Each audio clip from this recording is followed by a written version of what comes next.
네, 그래서 저희가 이제 요한계시록 13장을 이제 공부를 했고, 그 다음에 다니엘 8장 14절에 나오는 2300주야를 공부하기 전에 먼저 저희가 공부한 것은 첫 번째로 음, 성소 제도, 그렇죠? 두 번째는 제사의 종류도 공부를 했죠, 그죠? 세 번째는 7대 절기를 공부를 했어요. 이렇게. 예. 그래서 이제 결국 이걸 좀 정리를 해보면,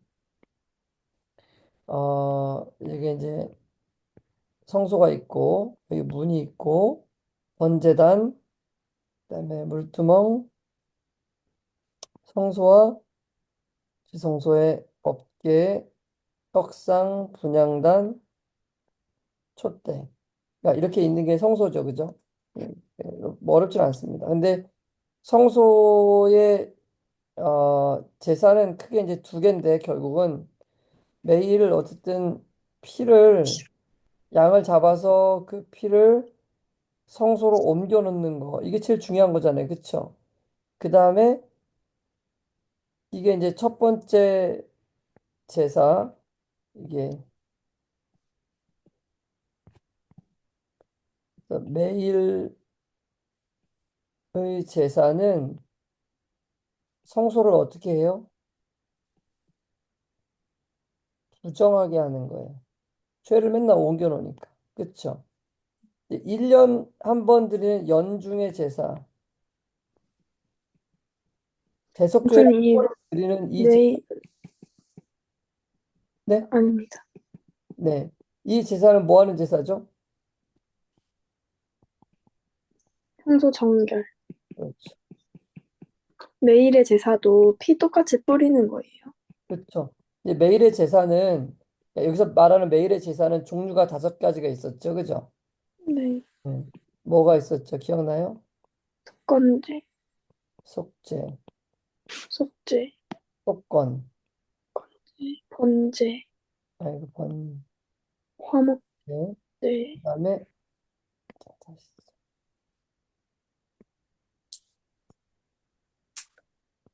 번제, 그다음에 화목, 화목제, 그다음에 소제. 소제 있었죠. 그래서 얘는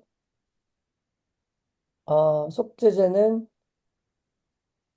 매일의 회개 상징하죠. 그죠? 그다음에 속건제는 이거 회계사목 공정한다면 이것은 자복, 잘못한 것을 바로잡는 거예요. 그죠? 번제는 헌신을 상징해요. 화목제는 교제, 그 다음에 소제는 헌물. 그래서 이 5가지의 제사를 매일 드리는 거예요. 그쵸? 그런데 여기에 중심에는 뭐가 있냐면 피가 있고 어쨌든 이 피로 말미암아 우리의 죄를 용서받는 것에 대한 개념이 있는 거예요. 그렇죠? 그래서 이 피를 통해서 우리가 용서받지만 상징적으로 보면 그 피가 어쨌든 그 죄가 여기 성소에 옮겨지는 거죠. 그죠? 그래서 성소를 부정하게 만드는 거예요. 어쨌든 이런 제사들은 1년 동안 내내 성소가 부정하게 되는 거예요. 그래서 1년에 한 번 대속죄일에 뭘 했냐면 여기에 대속죄의 양을 잡아가지고 염소를 잡아서 염소의 피를 여기다 뿌리면 정결하게 하는 거예요, 이게 예식이. 그게 의미가. 그래서 성소가 정결하게 된다는 말의 의미는 뭐냐면 대속죄일을 지난다는 뜻이에요, 대속죄일. 예. 왜냐면 1년에 성소가 정결되게 되는 날은 딱 하루밖에는 없어요. 그날이 언제라고요? 대속죄. 대속죄일 날 성소가 정결하게 되는 거예요. 그래서 이 휘장을 갈았대요, 1년에 한 번씩. 예. 대속절이 되면은 여기 지저분해졌기 때문에 이거를 뜯어내고 이제 새 걸로 이렇게 갈았다고 제가 얘기를 들었던 것 같아요. 네. 어쨌든 중요한 것은 이 매일의 제사가 있고 연중 제사가 있는데 이건 성소를 부정하게 하는 것이고 이건 성소를 정결하게 하는 것이다. 요게 우리가 여태까지 공부한 내용이에요. 자, 이걸 왜 공부했냐면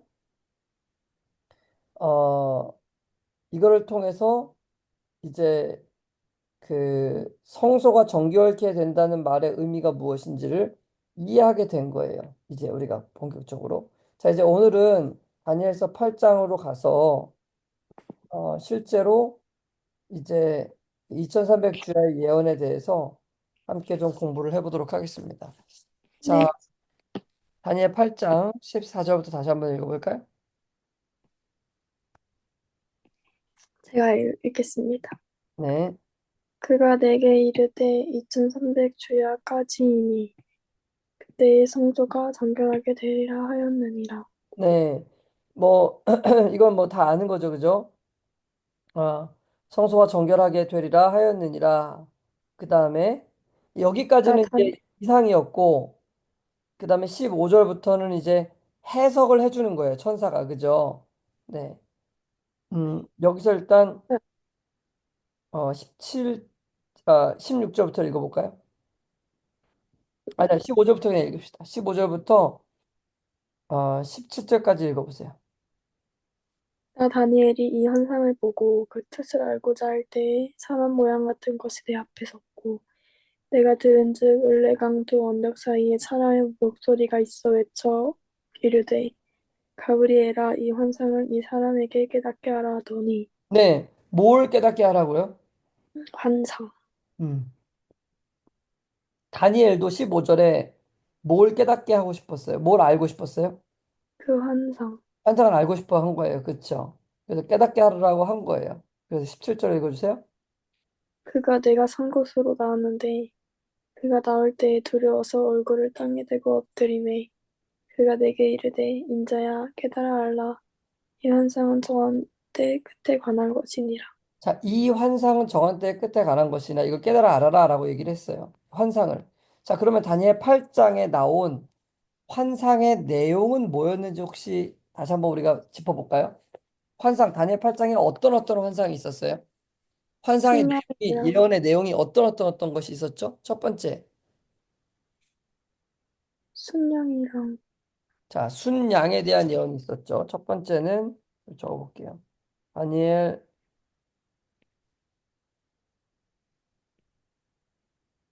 예언은 첫 번째는 순양의 예언. 두 번째는 숫염소예요. 숫염소의 예언. 세 번째는 작은 뿔 작은 뿔의 예언.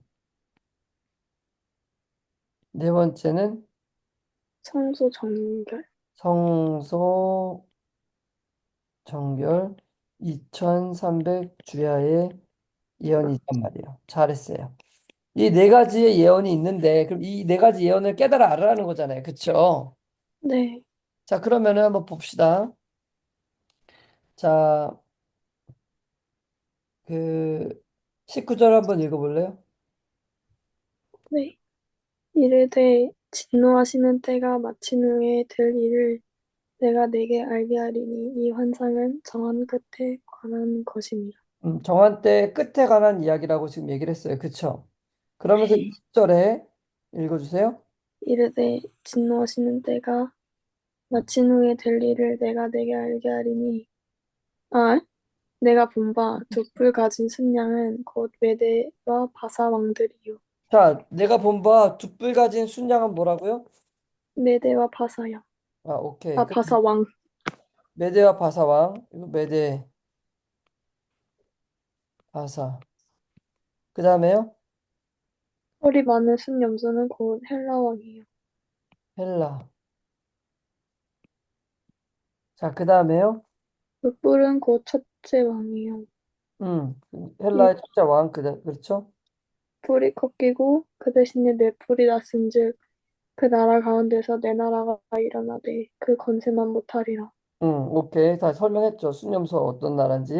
그 네, 다음에, 이 내 나라가 마지막 때에 반역자들이 가득할 즈음에 한 왕이 일어나리니 그 얼굴은 뻔뻔하며 속임수에 능하며 음, 그 권세가 강할 것이나 자기의 힘으로 말미암은 것이 아니며 그가 장차 놀랍게 파괴 행위를 하고 자의로 행하며 형통하며 강한 자들과 거룩한 백성들을 멸하리라.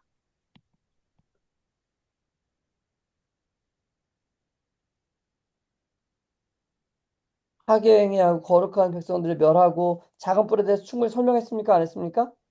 했어요. 했죠, 그죠? 그 다음에 네. 25절에 그가 꾀를 베풀어 제 손으로 속임수를 행하고 마음에 스스로 간체하며 또 평화로운 때에 많은 무리를 멸하며 또 스스로서 만 왕의 왕을 대적할 것이나 그가 사람의 손으로 말미암지 아니하고 깨지리라.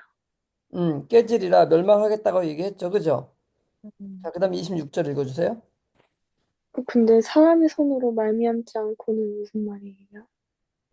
어, 이게 하나님의 능력에 의하여 이 작은 아, 불이 소멸될 거라는 것을 상징적으로 얘기해 주고 있는 거예요. 아, 네. 물론 보면 사람이 그렇게 한 것 같지만 사실은 음, 하나님께서 그 일을 행하셨다는 것을 이제 얘기하고 있는 거죠.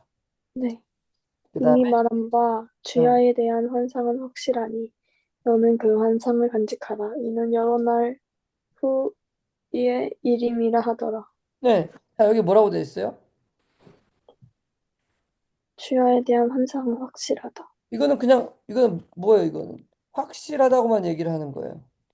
음, 확실하 이게 반드시 이루어진다는 거죠. 그렇죠? 근데 이게 뭔지 얘기했어요, 안 했어요? 자, 순양은 얘기했고, 순념소도 얘기했고, 작업불도 얘기했어요, 그죠? 네. 어떻게 멸망하는 그 성소정결 얘기했어요, 2300조? 아니요. 얘기 안 하고 그냥 확실하다고만 했죠, 그죠? 네. 네. 그러니까 너는 이 환상을 뭐 하라 그런 거예요? 간직하라. 여러 날 후에 이름이니라. 자, 그러니까 다니엘이 봤을 때 아니, 세 개는 그래도 얘기를 해줬는데 하나는 지금 아무것도 정보가 없는 거예요, 그죠? 네. 저 27절 읽어주세요. 이에 나 다니엘이 지쳐서 여러 날을 앓다가 왕의 일을 보았느니라. 그 환상으로 말미암아 놀랐고 그 뜻을 깨닫는 사람도 없었느니라. 네. 그러니까 이 작은 뿔이 일어나가지고 거룩한 백성들을 멸하고 괴롭히고 막 이렇게 한다고 막 쭉 다 얘기는 해놨는데 언제 성소가 정결되고 언제 이런 이 그 멸망하는 이런 일들이 일어나게 될 것인지에 대해서 얘기를 안 하는 거예요. 왜냐하면 다니엘은 보세요. 이 성소가 회파된 것에 대해 굉장히 마음 아픈 사람 아니에요. 그렇죠? 예. 네. 이스라엘 백성 나라가 회파된 것에 대해서 이게 회복이 됐으면 좋겠는데 언제 회복이 된다고는 얘기를 안 했단 말이에요. 그러니까 다니엘이 여러 날 지쳐서 여러 날 앓다가 왕의 일을 본 거예요. 그 이걸로 인해서 너무너무 이제 궁금하기도 하고 또 이것을 어떻게 이해해야 될지도 모르겠고 하는 그런 상황 가운데 다니엘이 놓이게 되었던 것입니다. 그러니까 천사가 다 해석을 해줬는데 해석해주지 않은 유일한 거는 뭐예요? 2300주. 2300조 성소 정결만 지금 얘기를 안 했단 말이에요. 그래서 다니엘 9장에 보면 다니엘이 이제 그 하나님께 기도하는 장면이 나와요. 우리가 패역했고 우리가 잘못했는데 이 성소를 빨리 정결하게 해주시고 이 성소를 통해서 어 저렇게 뭐야 하게 해달라고 그렇게 이 회복하게 해달라고 그런 기도하는 장면이 9장 후반부에 쭉 나오는 거예요. 9장 전체 나오는 거예요. 음. 이해가 됐어요? 음.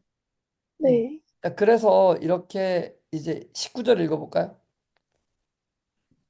9절. 이르되 진노하시는 때가 마칠 후에 될 일을 내가 내게 알게 하리니 이 환상은 저한테 끝에 관한 것이니라. 아, 19절, 19절. 19절이요. 네, 9장 19절. 아, 9장. 주여 들으소서, 주여 용서하소서, 주여 귀를 기울이시고 행하소서, 지체하지 마옵소서, 나의 하나님이여, 주 자신을 위하여 하시옵소서, 이는 주의 성과 주의 백성이 주의 이름으로 일컫는 바 됨이니라. 그러니까 지금 기도를 쭉 하고 있는 거예요. 하나님 우리의 기도를 들어주시고 우리를 멸시지 마시고 지체하지 마시고 우리를 용서해 주시고 하는 이런 기도를 지금 다니엘이 쭉 하고 있단 말이에요. 지금 그렇죠? 네. 네. 그런데 20절은 다빈 양 한번 읽어볼래요? 네. 어려우면 윤서 씨가 그냥 읽으세요. 제가 읽어볼게요.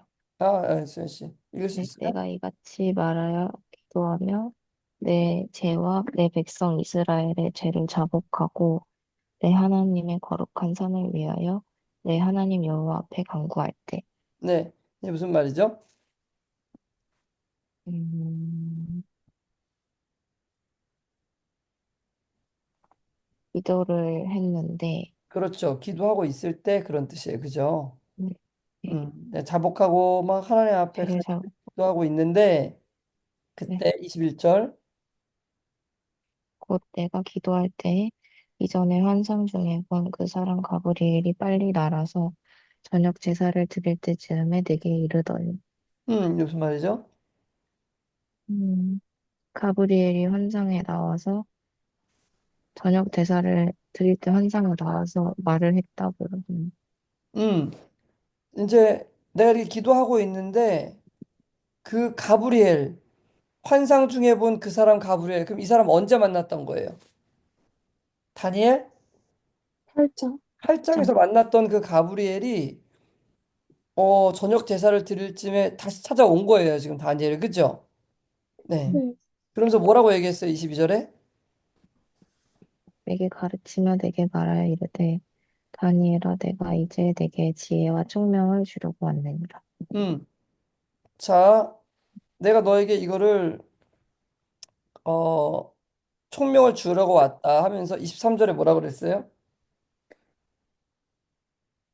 곧 내가 기도를 시작할 즈음에 명령이 내렸으므로 이제 내게 알리러 왔느니 음. 너는 크게 은총을 입은 자라. 네, 그리고요. 그런즉 너는 이 일을 생각하고 그 환상을 깨달을지니라. 너는 그 환상을 깨달아야 했어. 그럼 그 환상은 뭔 것 같아? 음, 팔자 환상? 2300주요? 그렇죠. 그거밖에 안 남았잖아, 지금. 나머지는 다 설명해 줬잖아요. 음, 네. 그렇죠? 근데 뭐만 안 해줬어요, 지금? 성소 정결. 2300, 그리고 그 환상은 정한 때의 끝에 관한 이야기를 했잖아요. 그죠? 정해진 때가 있는데 그 때의 끝에 관한 이야기인데 그 환상에 대한 이야기는 해석을 안 해줬단 말이에요. 그쵸?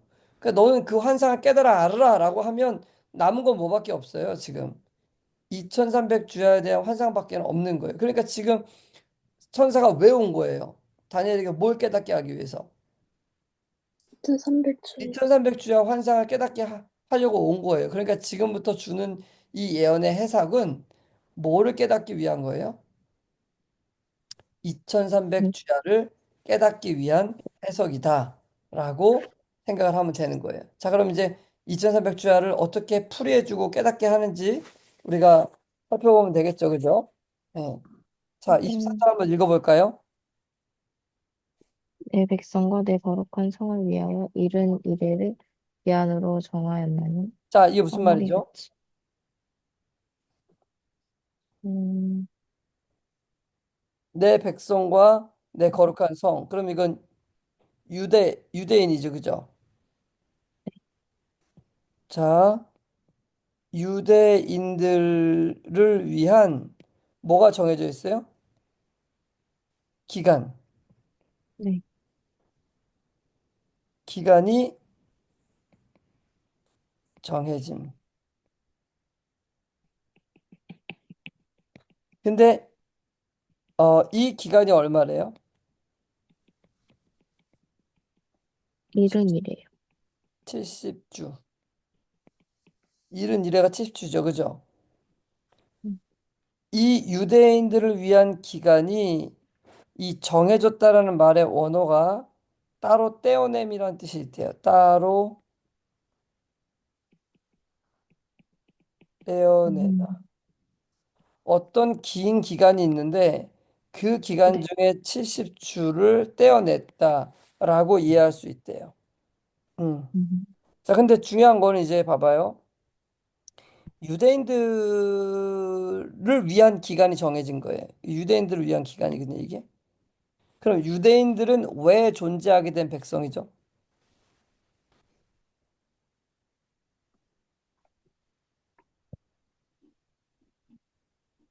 유대인이 음, 왜 존재하게 된 백성이에요? 하나님의 뜻을 정하기 위해서 하나님의 뜻을 전하기. 하나님의 뜻이 뭔데요?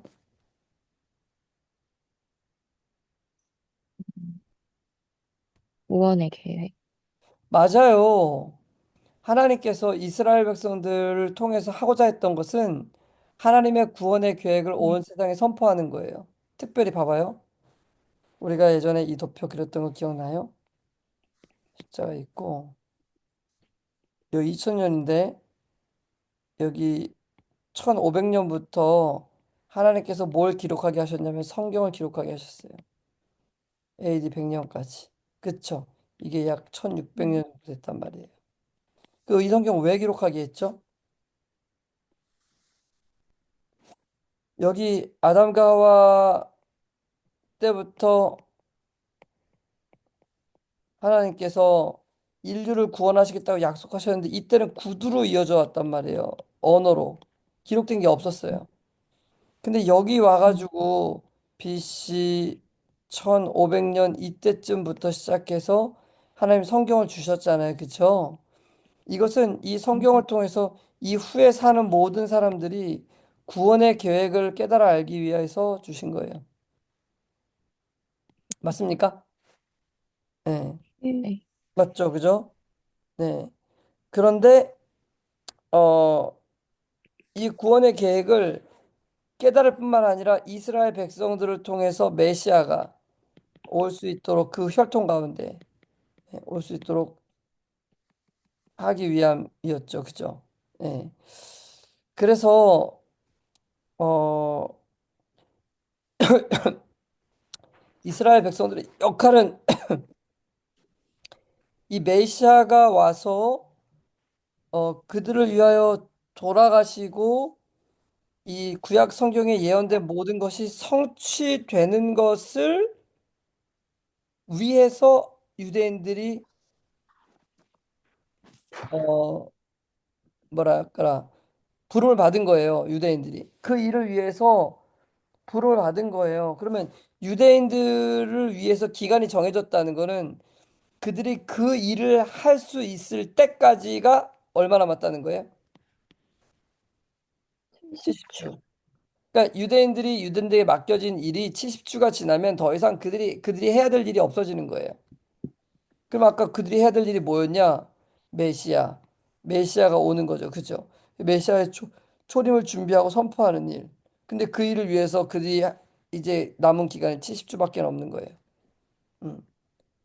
자, 그럼 이 70주가 언제 끝나고 언제 되느냐? 이 70주가 끝나는 때는 쉽게 말하면 예수님의 십자가를 기점으로 끝나게 되겠죠. 왜냐면 이 예수님의 십자가 때문에 그들이 부름을 받은 사람들이니까. 그렇죠? 그럼 대략적으로 이 십자가까지가 그들이 할당되어진 그들에게 맡겨진 그 기간이라는 거 우리는 짐작을 해볼 수가 있어요. 그럼 그들의 기간이 언제 끝나는지 한번 계산해 볼게요. 자, 봐봐요. 그래서 내 백성과 거룩한 성을 위하여 이른 일을 기한으로 정했나니 이 기간이 차면 어떤 일이 벌어져요? 여기 읽어볼래요? 그 다음에 음, 허물이 그치며 네. 배가 끝나며 죄악이 용서되며 영원한 의가 드러나며 환상과 예언이 응하며 또 지극히 거룩한 이가 기름 부음을 받으리라. 이게 무슨 내용이에요? 예수님, 그렇죠. 예수님을 통하여 이루실 일에 대해서 얘기하고 있는 거죠. 그렇죠? 허물이 그쳐요. 죄가 드러나고 죄악이 용서되고 영원한 의가 드러나. 예수님의 십자가 사건을 지금 언급하고 있는 거잖아요. 그렇죠? 음, 환상과 예언. 환상과 예언은 뭐예요? 구약에 있는 모든 내용들은 다 예수 그리스도의 태어남과 죽으심과 그분의 구원을 예언하고 있단 말이에요. 그 모든 것이 성취된다는 거예요. 그들이 이스라엘 백성들이 이 일을 위해서 부름을 받은 사람들이었으니까. 그렇죠? 예. 지극히 거룩하신 이가 기름 부음을 받는 사건도 다 성취되는 거예요. 이때. 예. 알겠죠? 이게 지금 예수님께서 이 땅에 오셔서 하실 일을 그 상징하고 있는 거예요. 자, 그다음에 25절. 그러므로 너는 깨달아 알지니라. 예루살렘을 중건하라는 영이 날 때부터 자, 기름 요 부음 기점이 나왔네요. 그죠? 이 일이 이 72대가 언제부터 시작되는지 기점이 나왔어요. 그게 언제예요? 예루살렘 중 예루살렘. 중건년. 예루살렘을 중건하라는 영. 그럼 예루살렘 중건령이 언제 있었는가?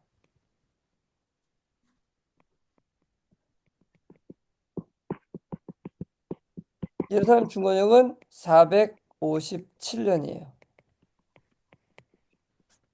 예. 자, 그러면 457년부터 몇 주까지가 유대인들에게 할당된 기간이라고요? 십자가. 70주. 맞아요? 네. 네. 그러면은 457년부터 70주를 계산해 봅시다. 70주는 며칠이죠? 490일? 490일이겠죠?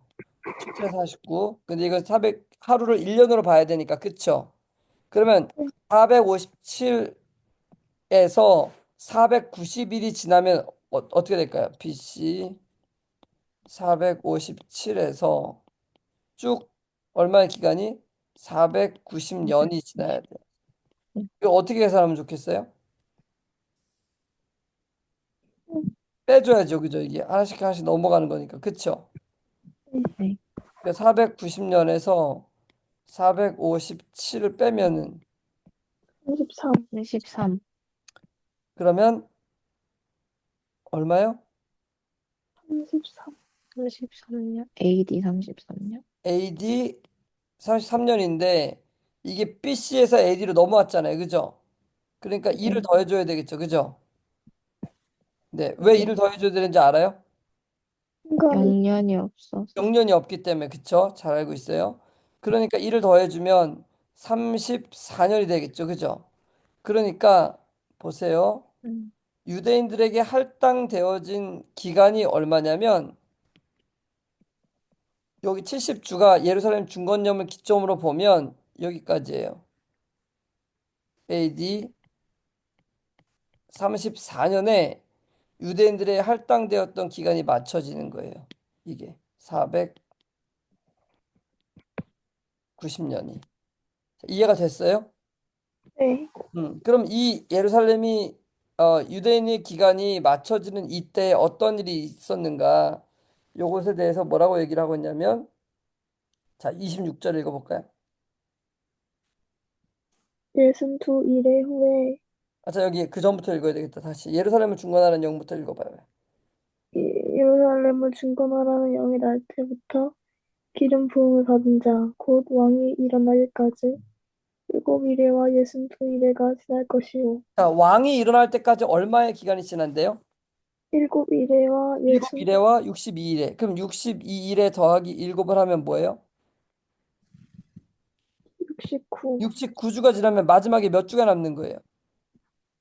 한 주. 한 주가 남죠. 그럼 한 주는 몇 년이에요? 1년. 한 아니, 주가 아니고 1년이에요? 7년. 7년. 7년이죠, 7년. 그러니까 여기서 이 한 주만 남겨놓고 이게 7년이란 말이에요, 지금. 여기가 490년의 기간이 할당되었는데 그 490년 중에서 483년이 먼저 지나가는 거예요. 그쵸? 그런 다음에 483년이 지난 다음에 누가 등장하는 거예요? 여기 뭐라고 돼 있어요? 25절 읽어볼까요? 음. 또한 그 곤란한 동안에 성이 중건되며 광장과 거리가 세워질 것이다. 네, 거기 말고 그 전에 예루살렘을 중건하라는 영이 날 때부터 기름 부음을 받은 자고 왕이 일어날 때까지 얼마가 지나야 돼요? 왕이 일어날 일곱 때까지. 일. 네? 일곱 이래와 일곱 62일. 일. 그럼 몇 주예요, 그게? 69주. 69주. 69주면은 일주일을 빼면 되니까 483년이란 말이에요. 그럼 네. 483년을 지나면 이 483년을 지난 요때 누가 등장해야 되는 거예요? 누가 일어나야 되는 거예요? 왕. 이름 부음 받은. 기름 부음을 받은 자. 기름을 받은 자라는 말의 뜻이 그리스도라는 뜻이죠. 네. 그러니까 예수님이 등장하는 시점은 언제냐면 483년이 지난 다음에 그러면 483년 마이너스 아까 400 몇 초 해야 돼요? 457년을 해야 되겠죠, 다시. 그죠? 그럼 얼마겠어요, 이게? 16이죠.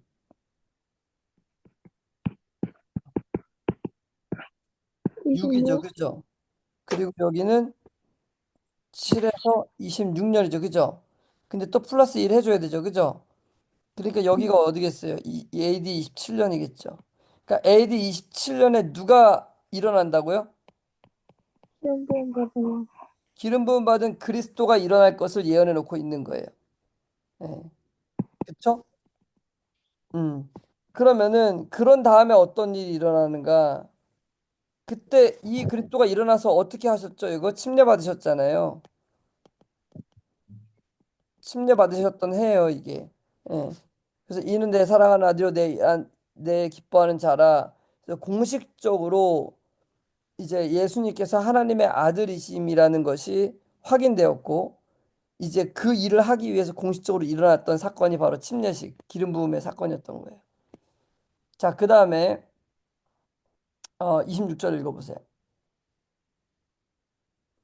계승 이래 후에 네.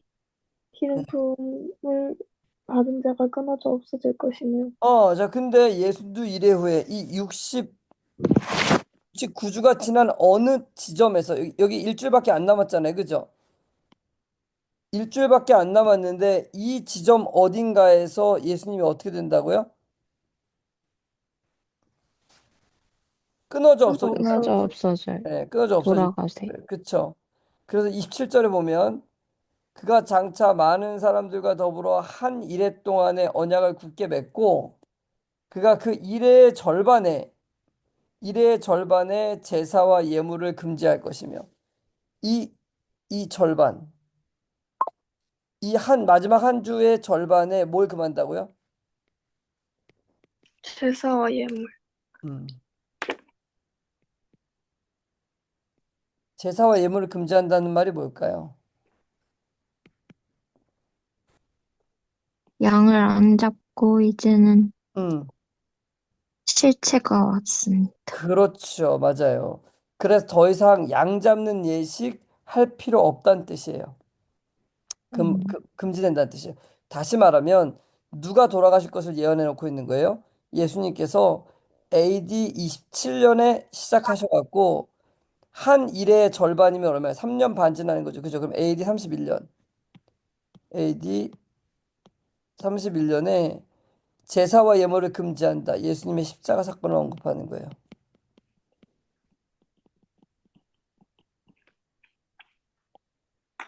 그래서 요때 예수님이 돌아가실 것을 71회를 통해서 예언해 주고 있는 거예요.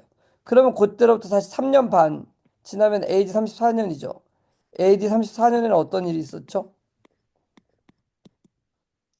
이때는 AD 34년에는 스테반이 돌에 맞아서 죽어요. 그래서 하나님의 백성들이 이제 하나님을 완전히 거절해요. 예.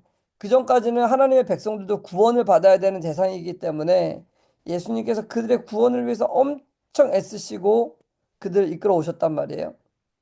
근데 이제는 그들이 완전히 예수님을 버려버려요. 십자가에 못 박았단 말이에요. 그쵸? 예. 그래서 그들에게 할당되었던 이 490년의 이 모든 어, 사건이 끝나지게 되는 것이 AD 34년이 되는 거예요. 예. 자, 이해가 됐습니까? 네. 그런데 목사님, 그러면 이 71의 예언과 2300 주야의 예언은 도대체 뭐가 똑같은 것입니까? 예, 이게 무슨 연관성이 있습니까? 하고 질문할 수 있겠죠. 그죠? 근데 이 2300 주야의 예루살렘을 중건하라는 영이 날 때부터 2300 주야가 지난다는 그 예언을 여기에 동시다발적으로 하고 있는 거예요. 왜냐하면은 2300 주야에 대한 너는 그 환상을 깨달아 알아. 그 환상이 뭐냐? 2300 주야 예언이다. 그럼 2300 주야의 예언을 알려면 기산점이 있어야 되는 거예요. 끝이 있든지 끝을 알든지 시작점을 알든지. 근데 끝점과 시작점에 대해서 이야기한 것은 바로 여기 나오는 이거예요, 이거. 이거. 예루살렘을 중건하라는 영이 날 때부터라는 이 말이 기산점으로 작용할 수밖에 없는 거예요. 왜냐하면 여기서부터 예루살렘 중건령 아이고 예루살렘 중건령 이때로부터 시작해가지고 2300 주야까지니 이 큰 기간 동안에 이 490년을 따로 떼어낸 거예요. 아까 따로 떼어냈다는 의미를 가지고 있다 그랬잖아요. 그쵸? 네. 그래서 여기는 이 전체는 세상 모든 사람들에게 할당되어졌던 기간이지만 여기는 이스라엘 백성들에게 주어졌던 기간이에요. 예. 그들은 하나님을 거절하고 결국은 이 모든 일을 거절하게 된 거였죠. 그럼 2300 주야까지니 그리고 그 다음에 성소가 정결하고 있게 입으면 그 다음에는 이스라엘만 아니라 세상의 모든 사람들에게 또 주어졌던 그 모든 기간이 맞춰지게 된다는 것을 우리에게 이야기해 주고 있는 것입니다. 네. 자, 여기까지 이해가 됐나요? 네. 네. 자, 그러면 윤서 씨가 한번 설명해 볼래요? 지금 우리가 살펴본 내용을 가지고 다시 한번 천천히 정리해봐야 될 것 같아요. 정리를 한번 해봅시다. 다시 한번. 오늘은 요게 조금 머리가 아프니까 네. 기본 개념은 이거예요. 제가 성경을 보지 않고 기본 개념만 설명을 해줘 볼게요. 자, 다니엘 8장에서 가브리엘 천사가 해석해 주지 않은 유일한 내용은 뭐였어요? 무슨 300%라.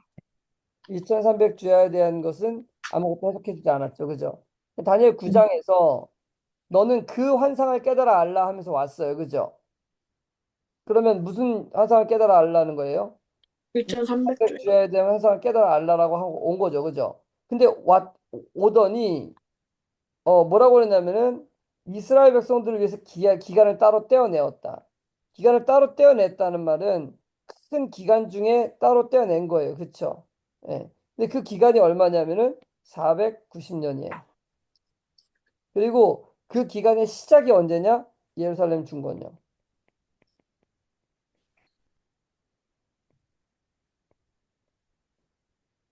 그렇기 때문에 이 예루살렘의 중건령의 이 기간은 그 환상을 깨달아 알기 위한 기점으로 또한 주신 거라는 것이라는 거예요. 예. 그 2300 주야에 대한 기점도 동일하게 된다는 거예요. 490년의 기점도 되지만. 그래서 2300 주야라는 이 긴 기간의 동안에 유대인들을 위해서 기간이 따로 떼어져 있었던 것이라는 것을 알려주는 거예요. 그렇죠? 그럼 이 떼어져 음, 있던 이 기간에 어떤 일이 있었는가? 이때는 예수님의 십자가 사건이 있었어요. 예수님의 십자가 사건이 있었고, 그리고 이때 스테반이 돌에 맞아 죽으면서 이스라엘 백성들이 맡았던 모든 역할은 이제 없어져 버렸어요. 이스라엘은 예수님을 거절했기 때문에. 그리고 세상에 있는 모든 사람들을 통해서 복음이 세상에 전해지게 되는 일들이 일어나게 됐단 말이에요. 근데 이것도 일시적이에요. 왜냐하면 2300 주야가 다 끝나고 나면 세상에게 주어졌던 이 은혜의 시기조차도 끝나게 될 거니까요. 그쵸? 그리고 마지막에는 영원한 나라가 올 거잖아요. 음. 그러니까 지금 2300 주야에 대한 예언은 그 끝나는 시기가 여기 1844년이 될 수밖에 없는 거예요. 그쵸? 네. 자, 여기까지 이해가 음, 됐나요? 네. 자, 윤서 씨 한번 설명해 볼까요? 그, 근데 궁금한 게 있는데, 음. 그 스데반의 그 사건이 어, 왜 그거를 그렇게, 어, 그 기점으로 보는 거예요? 음. 왜 그러냐면 스테반의 사건 전에는 복음이 어디에만 전해지고 있었냐면 이스라엘 땅에만 전해지고 있었어요. 음, 예수님이 음, 십자가에 달려 돌아가셨을 때도 복음은 이방인들에게 전하지 않았어요. 어디에게만 전해졌냐면 유대인들에게만 전했단 말이에요. 그쵸? 근데 네. 스테반이 죽을 때 누가 거기 있었냐면 사도 바울이 있었죠. 그죠? 음, 그리고 스테반의 죽음 가운데 증인이 됐단 말이에요. 사도 바울이. 그렇죠? 네. 그리고 나서 본격적으로 바울을 통해서 박해가 이르러 와요. 그 유대에 살고 있었던 모든 백성들이 그 박해를 피해서 본의 아니게 각국 각 나라로 도망칩니다. 이렇게. 그러면서 뭐가 퍼져나가기 시작한 거예요? 이 그, 복음이 온 세상에 퍼져나가기 시작했던 계기가 돼요. 음, 이방인들에게도. 예. 음, 그러니까 이 490년이라는 이 따로 떼어낸 기간은 누구에게 할당된 기간이냐면 유대인들의 구원과 유대인들의 이 사역을 위한 기간이었어요. 근데 음, 스테반이 죽는 요 기점을 통해서는 요 기점으로부터는 이제 유대인들에 국한되지 않아. 유대인들은 이제 역할이 끝났어. 왜냐 그들은 예수님이 오심을 증거하고 예수님의 오심을 나타내야 되는 그런 책임을 맡은 사람들이었는데 이제 더 이상 이제 예수님도 십자가에 못 박았고 그다음에 그들이 해야 될 역할이 없어요 이제는요. 예. 그렇기 때문에 이제 그들 유대인들의 구원을 위한 모든 기간들은 끝이 났지만 490년 그리고 예수님을 탄생시켜야 되는 그들의 역할도 끝이 났지만 이제는 세상의 모든 사람들이 은혜의 시기 동안에 이 복음을 받아들이도록 하기 위해서 복음의 전파가 온 세상을 향해 뻗어나가기 시작했단 말이에요. 그때를 기점으로 스테반의 그 순교를 기점으로. 예. 이해가 됐어요? 네. 네. 그리고 이제 이 2300주야가 끝나면 이 모든 정결케 하는 사업이 끝나고 그리고 이제 우리가 하늘나라에 가게 된 사건들에 대해서 이제 이야기를 하고 있는 것입니다. 음, 자, 그러면 마지막으로 우리 윤서 씨 한번 정리를 한번 네. 해볼까요? 네. 어렵겠지만, 8장에 이제 그 다니엘의 환상을 봤는데 음, 유일하게 성소 정결에 대해서만 해석을 해주지 않았어요. 그렇죠. 그래서 다니엘이 궁금해하고 기도하고 있다가 음, 9장에서 이제 그 해석에 대해서 알려주시는데 음, 먼저 그 70주 일흔 일해가 유대인한테 기간이 정해진 기간인데 음, 그 기간은 490년이고 음, 그 시작하는 시점은 예루살렘이 그 중건되는 음, 그때이고 음. 그때로부터 490년까지인데 그때로부터 그 490년 동안은 이스라엘 백성들을 위해서 따로 떼어놓은 기간이었죠. 그죠? 네, 음, 이스라엘 백성들에게만 유대인에게만 복음이 전해지는 시기였고 그 안에 예수님의 십자가 사건이 있고 음, 그리고 스테반의 순교 때까지 죽음으로 이제 말미암아 유대인에게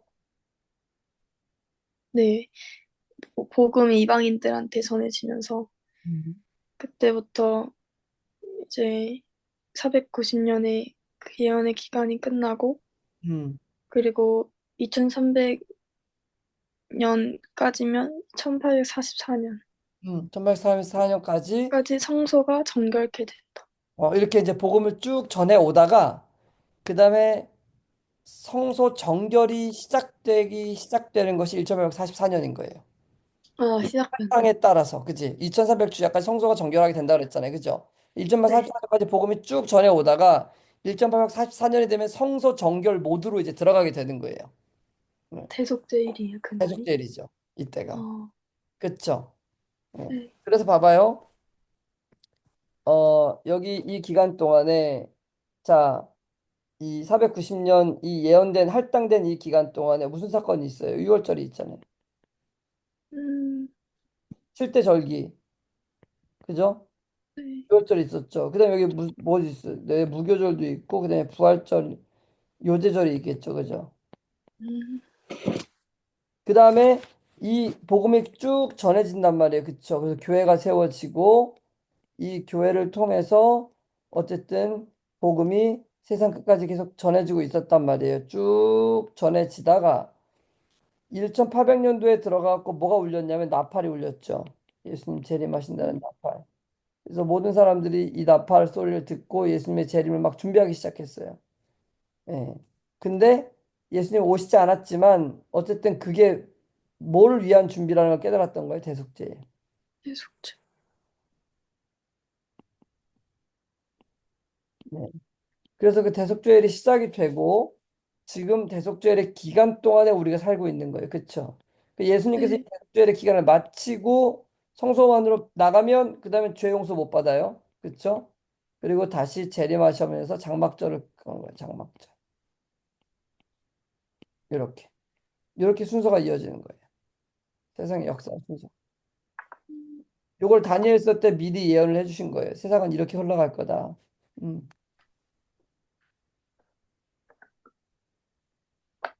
네. 어떻게 좀 이해가 됐나요? 네, 음. 그러면 이제 어 우리가 이 조사 심판의 개념에 대해서 좀 살펴봐야 될 텐데 사실 오늘 우리 아침에 새벽 기도회 때 제가 조사 심판에 대해서 좀 얘기를 해줬죠, 그죠?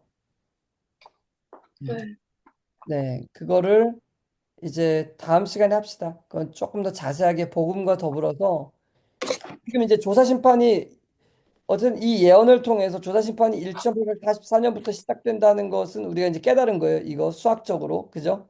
음. 네, 왜 이게 1844년부터 시작되어야 되는지에 대해서는 우리가 지금 살펴본 건데 그보다 더 중요한 게 조사 심판의 의의가 뭐냐? 왜 조사 심판이 필요하냐? 이거는 이걸 이해하는 게 중요한데 우리가 오늘 아침에 한번 했는데 다음 시간에 우리가 그 부분을 좀 더 살펴보면 좋을 것 같습니다.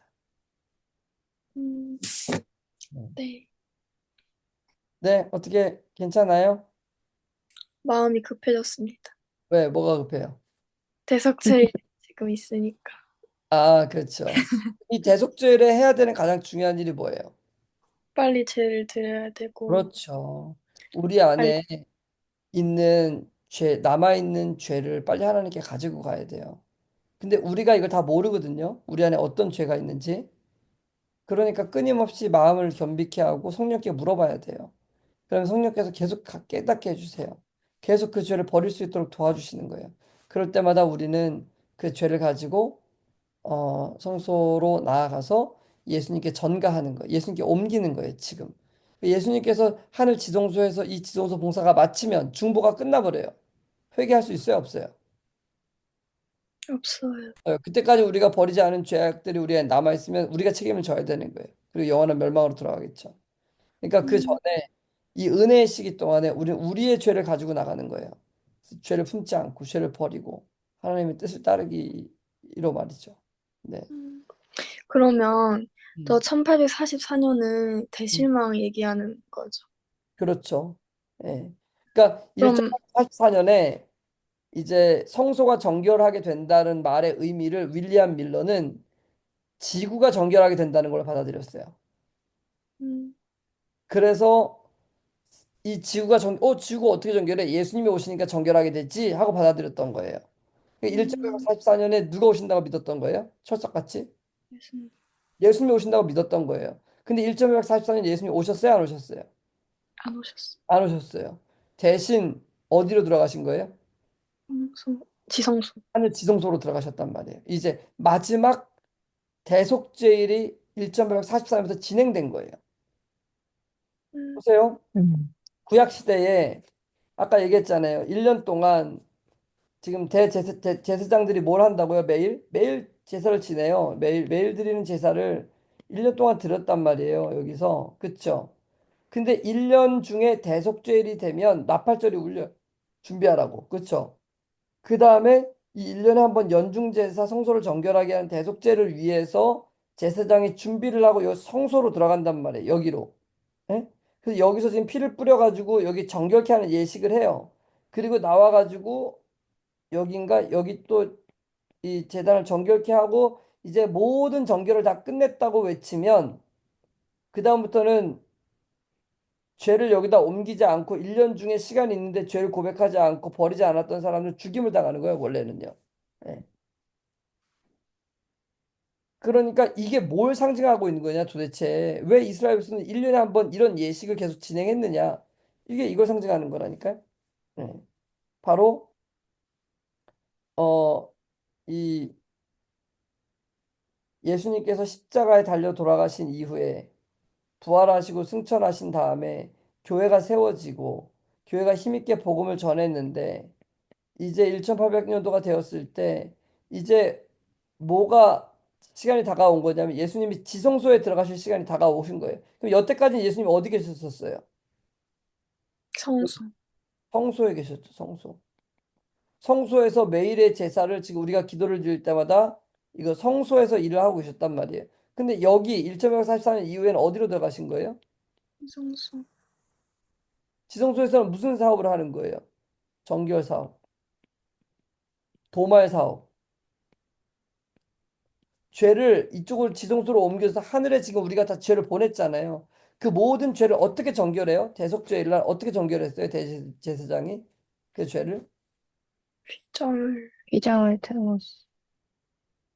그 죄를 아사셀 염소에게 전가한다 그랬잖아요. 기억나요? 음, 네, 아사셀 염소는 누구 상징한다고요? 사단, 하단. 그러니까 1.44년까지 1.44년에 지성소로 들어가신 다음에 그동안 하늘로 죄를 고백하고 용서를 구하고 그 죄를 바로잡았던 모든 죄에 대한 책임을 이제 그 죄를 다 없애려 하시는 거예요. 영원토록. 그래서 그 죄에 대한 모든 책임을 누구한테 갖다가 씌우냐면은 사단. 왜냐면 사단이 너가 이거 시작해갖고 너가 이 모든 죄를 다 이렇게 하지 않았냐. 그지? 그러니까 이걸 이제 너가 책임을 져야 돼. 그리고 누가 죽임을 당하는 거예요? 네. 사단. 사단이 죽임을 당하는 거죠. 영원토록 죽임을 당하는 거예요. 그 죄에 대한 책임을 지고. 네. 그리고 우리는 그 모든 죄를 용서를 받았기 때문에 영원한 생명 가운데서 이제 영원히 살 수 있게 되는 것이죠. 네. 그러면 그때 당시 사람들은 네. 똑같이 이렇게 단어에서 해석했는데 마지막 그 성소 종결만 잘못 이해하고 있었던 거예요. 그렇죠. 그래서 그 당시에 사람들은 윌리엄 밀로가 이걸 해석할 때 다니엘 8장 14절을 이건 예수님의 재림이다 이렇게 이렇게 해석을 한 거예요. 음, 그래서 그러면 예수님이 1444년 그럼 언제 재림하시겠냐? 당연히 어 뭐야 10월 10일 대속죄일날 예수님이 재림하실 거다. 예. 그렇게 믿었던 거죠. 예. 음, 그래서 이제 그들은 10월 10일이 맞나? 10월 14일. 10월 14일에 예수님이 재림하실 거라고 철석같이 믿고 있었는데 예수님이 안 오신 거죠, 그날. 그 대신 예수님, 나중에 이제 그들이 이 말씀을 연구하다 보니까, 아, 이건 예수님의 재림이 아니고 대속죄일을 상징하는 거였구나. 그렇다면 예수님께서 지성소에 계시다가 이제 어디로 들어가신 거예요? 마지막 정결 사업을 위해서 네, 치성소. 지성소로 들어가셨다는 걸 그들이 알게 된 거예요. 네. 근데 어떻게 날짜까지 10월 이렇게 정확하게 나와요? 계산하면? 10월 14일 이렇게? 그러니까 대속죄일. 아, 어, 아, 그 이스라엘 백성들의 대속죄일이 있었잖아요. 그쵸? 네네. 예, 죄를 속하는 그 때를 그들이 기점으로 잡아서 그들이 음, 이제 예수님이 그때 재림하실 거라고 믿었던 거죠. 음, 음. 그래서 그때 예수님 재림하실 걸 철석같이 믿었지만은 예수님 오시지 않았던 거예요. 그리고 음, 살펴보니까 그게 예수님이 재림하신다는 뜻이 아니고 그때 성소 정결을 위해서 대제사장이 지성소에 들어가는 사역이라는 걸 깨달았던 거예요. 예. 음, 그러니까 1.8 사실은 그럼 예수님께서 우리 눈에 보이지 않지만 하늘 지성소에서 이 마지막 정결 사업을 위해 지성소에 들어가셨겠구나 라고 믿음으로 그 안으로 따라 들어가게 된 거예요. 예. 그래서 이제 우리는 여러분 지금 지성소의 마지막 조사 심판의 사업이 진행되고 있습니다. 예. 그러니 우리 준비합시다. 죄를 빨리 아직 회개하지 않은 죄가 있다면, 빨리 정결하게 하지 않은 죄가 있다면, 빨리 성소로 갖다 맡깁시다. 예수님께 나아가서 겸손한 마음으로 우리 죄 용서해 달라고 구하고 그분께 죄를 전가시키십시다. 이게 우리가 전해야 될 기별인 거죠. 이 대속죄에 대해. 그쵸? 네. 음. 그래서 죄를 정리하고 예수님 맞을 준비를 해야 하는 것이겠죠, 우리가. 음. 음, 자, 이해가 됐습니까? 네. 음. 조금 어렵죠? 아니, 그러면 음. 은혜의 시기라는 거는, 음. 음, 그, 복음이 전파되기 시작한 때부터 지금까지 계속 이어져 오고 있는 거예요. 사실 은혜의 시기라는 것은 아담과 하와 때부터 지금까지 이어져 오고 있는 거예요. 음, 음. 근데 이제 이 마지막 때를 우리가 강조하기 위해서 어쨌든 적극적으로 지금 아직 지성소에서 나오시지 않았잖아요. 그죠? 네. 그럼 이제 지성소에서 나오시면 끝나잖아요. 그러니까 우리가 음, 지금 예수님 지성소에서 나오시기 바로 직전에 살고 있는 사람들이잖아요. 예수님이 언제 동서진, 나와도 이상하지 응, 않은 지점에 살고 있단 말이에요, 우리가 지금. 맞아요. 곧 예수님이 지성소에 나오실 수 있어요. 그러면 뭐가 끝나요? 인간의 구원이 끝나는 거예요. 더 이상 회개하고 싶어도 회개할 수가 없어요. 중보자가 없는데 어떻게 죄가 용서받아요? 그죠? 네. 예수님이 십자가에서 그 지성소에서 언제 나오실지 몰라요. 여기 요한계시록 봐봐요. 여기 계시록 7장 한번 봐볼까요?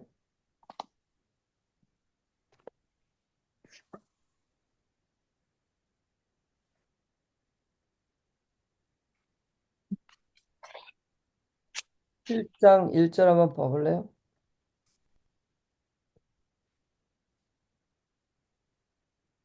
읽어볼래요, 누가? 이 일 후에 내가 내 천사가 땅 모퉁이 선 것을 보니 땅이 사방에 바람을 붙잡아 바람으로 하여금 땅이나 바다이나 각종 나무에 불지 못하게 하더라. 네, 지금 여기 보니까 천사가 네 귀퉁이를 잡고 있는 걸로 나오죠. 그죠? 네. 뭘 불지 못하게요? 나무에 바람에 바람이 불게. 불지 못하게. 바람은 전쟁이나 기근이나 이런 그 재앙을 말하거든요. 네. 지금 그것들이 일어나지 않도록 붙들고 있는 거예요. 지금 천사들이 네 천사가 상징으로 보여주는 거예요. 예. 근데 2절에 봐봐요. 또 봄에 또 봄에 다른 천사가 살아계신 하나님의 인을 가지고 해 돋는 데로부터 올라와서 땅과 바다를 해롭게 할 권세를 받은 내 천사를 향하여 큰 소리로 외쳐 그 다음에요. 이르되 우리가 우리 하나님의 종들의 이마에 인치기까지 땅이나 바다나 나무들을 해하지 말라 하더라. 자, 여기 뭐라고 되어 있습니까? 바다나 나무를 아직 해하지 말라. 언제까지? 하나님의 종들의 이마에 인치기까지. 지금 하나님의 종들의 이마에 인이 쳐지고 있죠. 네. 그쵸? 세상에 있는 사람들의 이마에 인이 쳐지고 있어요. 하나님의 인도 쳐지고 있지만 짐승의 표도 쳐지고 있는 거예요. 응? 음, 그래서 지금 세상에 있는 모든 사람들 참 누구를 섬길지를 선택하고 있는 거예요. 지금 각자가. 예. 음, 그래서 우리가 예수님께 우리 죄를 버리고 우리가 그분의 편에 서기로 결정하고 우리의 죄를 끊임없이 성소로 가지고 나가서 우리가 그분의 은혜 안에 들어가게 되면 하나님이 보시기에 이 사람은 내 사람이구나. 이 사람은 전적으로 자기 자신을 버려서 하나님의 편에 서기로 결심했구나. 이것이 확고부동해지면 그 사람이 이마에 뭘 칠까요? 네. 하나님의 인. 인이 쳐지는 거예요. 눈에 보이지 않아요. 누가 인을 받았는지. 근데 그런 인들이 지금 쳐지고 있어요. 그런 표, 짐승의 표가 찍혀지고 있단 말이에요. 어떤 사람은 오늘도 그 마음이 짐승의 마음으로 확정돼 갖고 사단의 편에 서기로 마음이 확정돼 가지고 짐승의 표를 받을 거예요. 어떤 사람들은 그 마음이 하나님의 편에 선 마음이 변하지 않을 만큼 확고부동해지는 짐승의 아니, 하나님의 인을 맞는 작업 안으로 계속 들어가고 있을 거예요, 지금. 그렇죠? 그럼 맨 나중에 이 두 부류가 딱 나눠지게 돼요. 하나님의 인을 맞은 부류와 짐승의 표를 맞은 부류. 근데 이렇게 짐승의 표를 맞은 사람은 짐승의 표를 왜 맞는 거냐면 이 사람은 더 이상 하나님께로 가고자 하는 마음이 없어졌기 때문에 짐승의 표가 생기는 거예요. 예를 들어 가지고 윤서 씨 마음속에 예를 들어 가지고 하나님께로 가고자 하는 마음이 1%라도 남아 있어. 아직. 그러면 사단이 윤서 씨한테 짐승의 표를 딱 찍으려고 그러면 하나님이 뭐라고 하실까요? 아직이다. 아직이다. 아직 1% 회귀할 수 있는 가능성이 있다. 그러니 찍지 말아라고 보호하시겠죠. 그죠? 근데 그 마지막 퍼센티지를 내려놓고 사단의 편에 완전히 딱 이렇게 마음이 기울어 가버렸어요. 100%가. 그러면 더 이상 하나님이 하실 수 있는 일이 있어요? 없어요? 없어요. 사단이 딱 찍어갖고 자기 편으로 데려가는 거예요. 그러면 이거 누가 선택한 거예요? 내가. 내가 선택했죠. 예. 유다가 예수님과 함께 3년 반을 다녔잖아요. 그죠? 네. 근데 그는 예수님 따르기를 거절했어요. 예수님이 그 다락방에서 유다의 발을 씻기면서 유다에게 강력하게 호소할 때까 회개할 뻔했어요. 시대 소망에 보면. 그래서 돌이키고 예수님의 사랑을 받아들이려고 했다가 마음을 딱 접고 다락방 문을 열고 나가버린단 말이에요. 그때 어두움이 찾아와요. 밖은 어둠이더라라고 딱 돼 있어. 그건 유다가 어둠 가운데로 들어갔다는 걸 상징적으로 보여준 표현이라고 생각하거든요. 예. 유다는 그 문을 나가면서 넘지 말아야 될 선을 딱 넘어버린 거예요.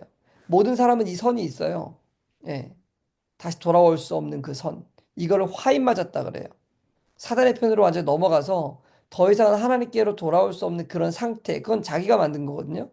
그러면 그 사람은 짐승의 인이 짐승의 표가 딱 지켜지게 되는 거예요. 눈에 보이지는 않지만 그 사람은 다시 말하면 그 사람은 다시는 예수님께로 돌아올 수 없는 상황 가운데 있다는 뜻이에요.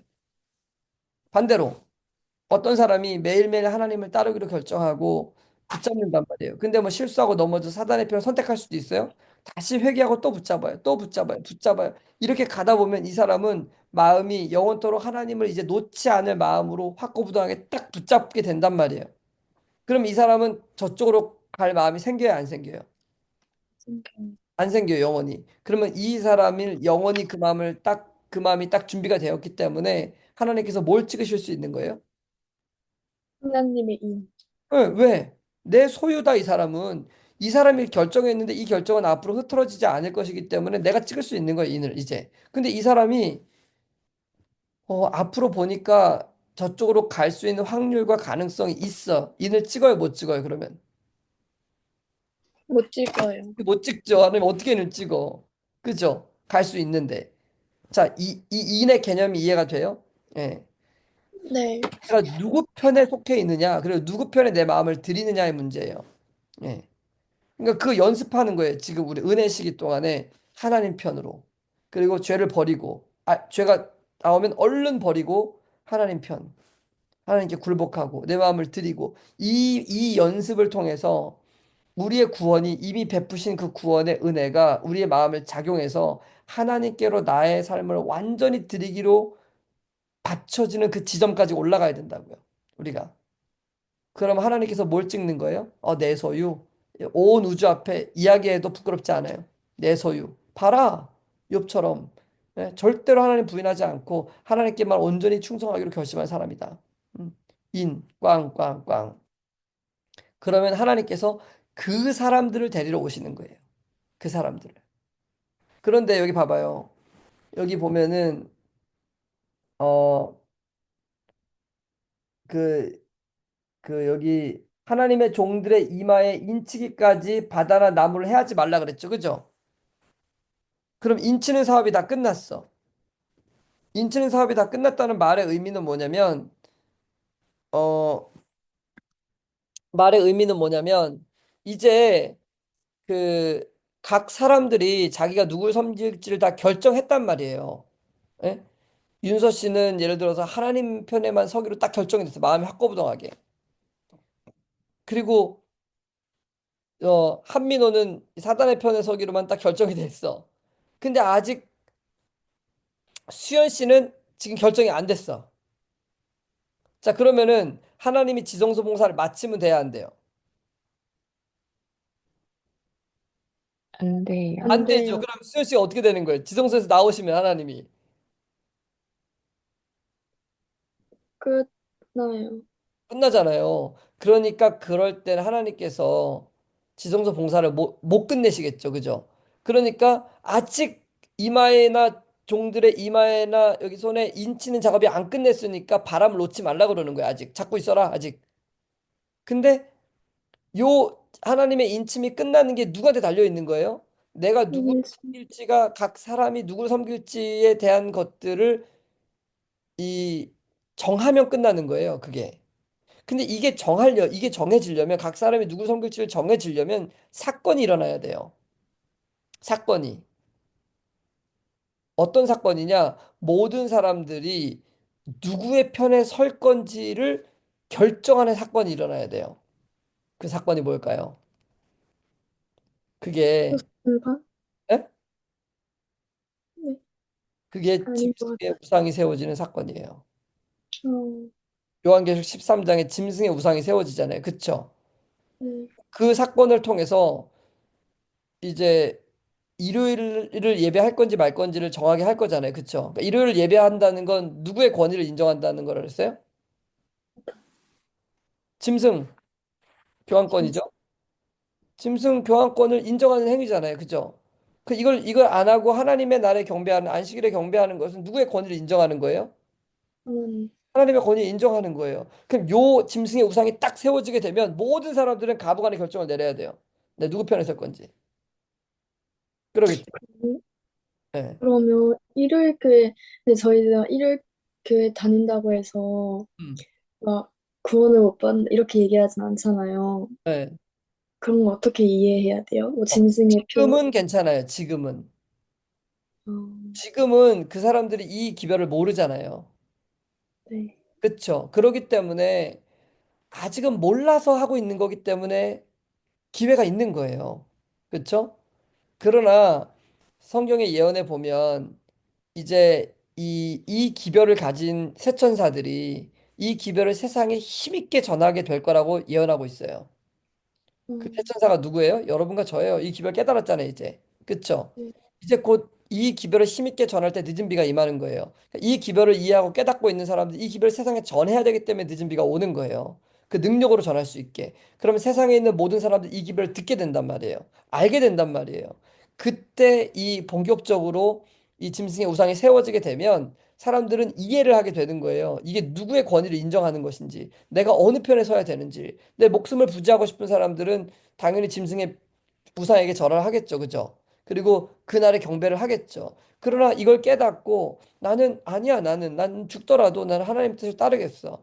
나는 이 진리 안에 설 거야. 하는 사람들 칼에 맞아 죽을 각오를 해야 돼요. 네. 그리고 이 복음을 전하겠죠. 그 사람들은 뭘 받게 될 거예요? 하나님의 인을 받게 될 거예요. 그래서 세상의 모든 부류가 그렇게 두 부류로 딱 나눠지게 된단 말이에요. 예. 음, 그러면 이 부류가 두 부류로 나눠졌으면 지성소에서 예수님이 더 이상 봉사하실 필요가 있어요, 없어요? 없어요. 없죠. 그럼 그때 지성소에서 나오시겠죠. 그죠? 그럼 지성소에서 나오시면 그때부터 이 봐요. 요한계시록 14장에 세천사의 기별을 전하잖아요. 그죠? 네?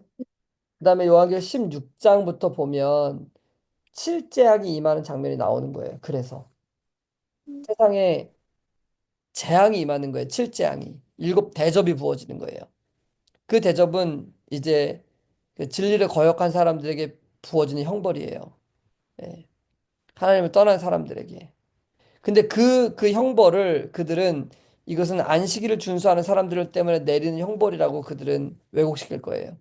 그리고 어, 이 안식일을 지키는 사람들을 공격하기 위하여 사형 명령이 내려져요. 음. 그러면 그것이 야곱의 환란이 되는 거예요. 근데 이미 그때는 봐봐요. 이 일곱 재앙이 내려지기 바로 직전에 예수님이 지성소에서 나오셨죠. 지성소에서 나오실 때 불의한 자는 불의하게 되고 의로운 자는 의롭게 남는 거예요. 그러니까 이쪽에 있는 편이 이쪽으로 넘어가지 않고 저쪽에 있는 편이 이쪽으로 오지 않아요. 더 이상. 그러면 예수님께서 지성소에서 나오시는 거잖아요. 그렇죠?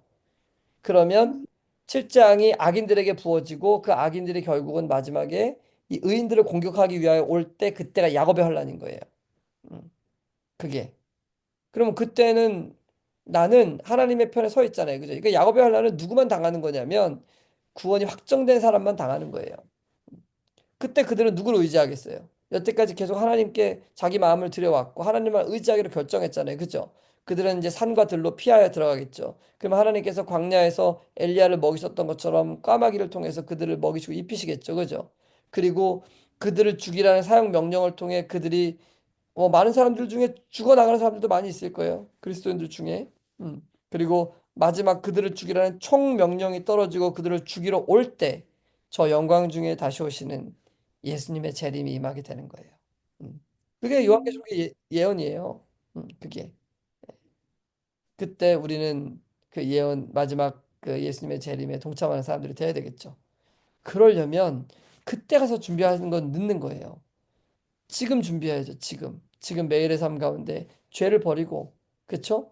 여전히 예수님께서 이 지성소에서 우리를 위하여 중보하고 계시는 이때에 우리가 어떻게 죄를 고집해요. 그렇죠? 죄를 빨리빨리 내려놓고 회개하고 돌이키고 예수님께로 가고 그리고 맡겨주신 이 사역을 위해서 우리가 최선을 다해서 영혼들을 구원하고 이 일에 동참할 때 이 단계들이 하나하나 풀려나가게 될 거예요. 그러니까 요한계시록 14장까지가 이 조사심판까지 우리가 이제 공부를 한다면 그 뒤에는 마지막 날 사건들이 요한계시록 14장 이후에 기록이 되어 있는 거예요. 차근차근 차근. 아까 말한 것처럼 칠재앙, 그리고 야곱의 환란, 그다음에 이제 그 바벨론의 멸망들, 이 타락한 교회와 이 국가들이 어떻게 멸망하는지, 그리고 예수님이 어떻게 재림하시는지, 그 재림 뒤에 어떻게 사단이 이제 천년기 동안 결박되어 있는지, 그리고 우리가 하늘에 갔다가 다시 새 예루살렘 성을 통해서 이 땅에 삼림하게 되는, 다시 한번 내려오게 되는지, 그럼 사단이 어떻게 우리를 공격하게 될 것인지, 그리고 불이 내려와서 소멸시키고 우리가 영원히 어떻게 하늘나라에서 살게 될 것인지가 그 뒤에 나오는 예언들인 거예요. 이 요한계시록의 내용들인 거예요. 네. 자, 이해가 됐나요? 네, 네, 오늘은 여기까지 할까요? 네, 다음에 또 더 이어서 또 자세하게 살펴봅시다. 네, 음, 그래요. 자, 윤서 씨 기도해주고 마치겠습니다. 네, 하겠습니까? 하늘에 계신 하나님, 오늘도 저희에게 이렇게 어, 중요한 기별의 말씀을 주셔서 감사합니다. 아멘.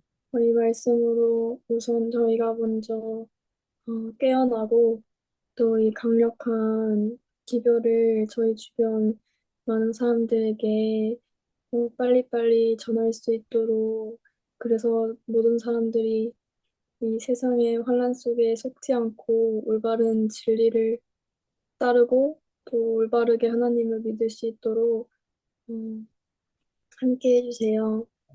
또한 이렇게 바쁜 시간 중에서도 이렇게 시간을 내주셔서 열심히 가르쳐 주시는 목사님께 축복을 더해 주시고 또 목사님께서 음, 하시는 모든 일이 지치지 않고 언제나 기쁨 속에서 하나님과 동행하는 그런 삶을 어, 허락해 주세요.